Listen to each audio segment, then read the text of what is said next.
Hello everyone, మనము election commission of India భారత ఎన్నికల కమిషన్కు సంబంధించి ఒక ఇంపార్టెంట్ కాన్సెప్ట్ చూస్తున్నాం. ఓకేనా, ఇది సరి అయిన వివరణ ఏది, ఎన్నికల కమిషన్కి సంబంధించి సరి అయిన వివరణ ఏది అని క్వశ్చన్ మనకు ఇవ్వడం జరిగింది.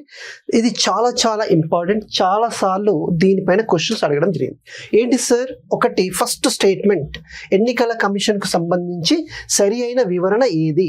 ఫస్ట్ స్టేట్మెంట్ ఆర్టికల్ 324 భారత ఎన్నికల కమిషన్ గురించి చెప్తుంది. ఎస్, ఆర్టికల్ 324 దేని గురించి చెప్తుంది? ఎన్నికల కమిషన్ అంటే ఎలక్షన్ కమిషన్ ఆఫ్ ఇండియా గురించి చెప్తుంది. Yes, correct. నెక్స్ట్ అలాగే సెకండ్ స్టేట్మెంట్, త్రీ సభ్య సెలక్షన్ కమిటీ 2023 సిఫార్సుల మేరకు రాష్ట్రపతి ఎన్నికల కమిషనర్స్ను నియమిస్తాడు. అంటే మనకు ఎలక్షన్ కమిషన్ ఆఫ్ ఇండియాలో ముగ్గురు కమిషనర్స్ ఉంటారు. ఒకరు చీఫ్ ఎలక్షన్ కమిషనర్, ఇతర ఎలక్షన్ కమిషనర్స్ ఇద్దరు.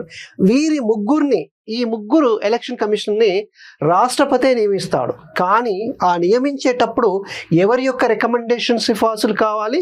3 సభ్య సెలక్షన్ కమిటీ 2023 ప్రకారం ఆ సెలక్షన్ కమిటీలో ముగ్గురు సభ్యులు ఉండాలి. ఒకరు ప్రైమ్ మినిస్టర్ ఆఫ్ ఇండియా, ఒకరు రెండో మెంబర్ ఎవరంటే leader of the opposition in the Lok Sabha, అంటే లోక్సభలో ప్రతిపక్ష నేత ఉండాలి. అలాగే యూనియన్ క్యాబినెట్ మినిస్టర్ మూడవ సభ్యుడిగా ఉండాలి. ప్రైమ్ మినిస్టర్ ఉండాలి, leader of the opposition in the Lok Sabha ఉండాలి, third member union cabinet minister ఉండాలి. అలా ముగ్గురు సెలక్షన్ కమిటీ సిఫార్సుల మేరకే రాష్ట్రపతి నియమిస్తాడు అనేది కూడా కరెక్టే. అంటే 2023 ప్రకారం. అంతకుముందు కేవలం కౌన్సిల్ ఆఫ్ మినిస్టర్స్ యొక్క సలహా మేరకు రాష్ట్రపతి నియమించేవాడు. కానీ 23 నుంచి ఏమైపోయింది? 3 సభ్య సెలక్షన్ కమిటీ సిఫార్సుల మేరకు రాష్ట్రపతి ఎన్నికల కమిషనర్స్ను నియమిస్తున్నాడు అనేది కరెక్ట్. నెక్స్ట్ థర్డ్ స్టేట్మెంట్, భారత ఎన్నికల కమిషనర్ తొలగింపు విధానం. భారత ప్రధాన ఎన్నికల కమిషన్ అంటే చీఫ్ ఎలక్షన్ కమిషనర్ అంటాం కదా, భారత ప్రధాన ఎన్నికల కమిషనర్ను తొలగింపు విధానం అనేది సుప్రీంకోర్టు న్యాయమూర్తి తొలగింపు విధానం మాదిరిగా ఉంటుంది. Yes, correct.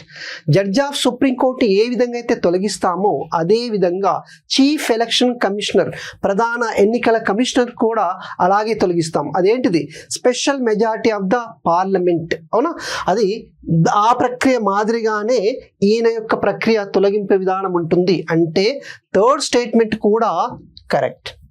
అంటే ఇక్కడ ఏంటిది? 1, 2, 3 కరెక్ట్. ఓకేనా? ఏ కాదు, బి కాదు, సి కాదు, డి, పైవన్నీ 1, 2 and 3. సో పైవన్నీ కరెక్ట్. ఇది మనకు ఎలక్షన్ కమిషన్ ఆఫ్ ఇండియాకి సంబంధించి important question. Okay, thank you so much.